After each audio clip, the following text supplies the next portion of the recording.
Magluto tayo ng talong na may giniling.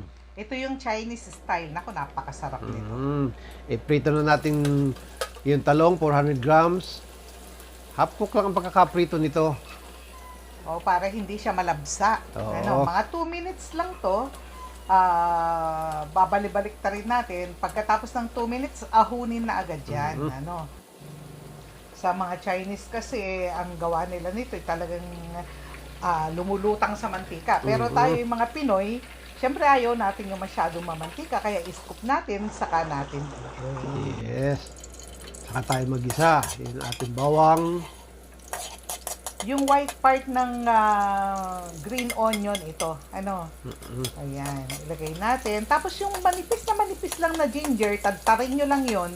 Isang slice lang na manipis, ilagay nyo na doon. Saka natin ilagay ng ating giniling na pansahog. 250 grams yan. Kung gusto nyo mas masarap, dinagdagan nyo, Siyempre, lulutuin natin yan hanggang sa magbago ang kulay. Pag white na ganyan, timplahan na natin ng toyo. 2 tablespoon. Okay.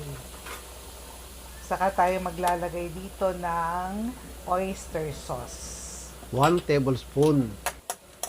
Maglalagay din tayo rito ng pampanghang. Chili paste ito, 1/2 tablespoon. Pero kung gusto nyo mas maanghang, didagdagan nyo, May asukal din, pambalanse ng lasa. 1/4 cup na tubig para medyo lumambot yung ating giniling. Yes. So, ayan, luto-lutuin lang hanggang sa medyo manuyo-nuyo na. Magdagdag daw ng chili. Sabi ni sabi nung bunso at gusto niya raw maanghang.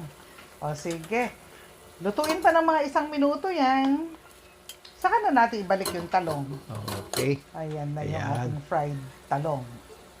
Maglalagay din tayo ng white vinegar. Bell pepper. Saka yung dahon ng sibuyas. Ayan. So, napakakulay na nung ating dish ngayon. Masarap na masarap ito. 1/2 teaspoon yun na seasoning granules. Optional naman yun.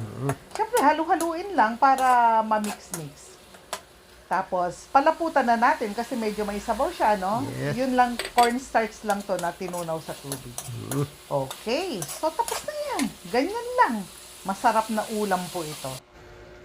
Gusto ko mag-shoutout kay Ma'am Ladisi Mendoza na nagpaulan sa amin ng stars. Maraming salamat po, Ma'am. God bless you po. Thank you po. Maraming salamat po. Okay, so sa lahat ng aming mga taga-subaybay sa Mang Peps Cuisine, maraming salamat po sa inyo. So walang hanggang suporta sa amin.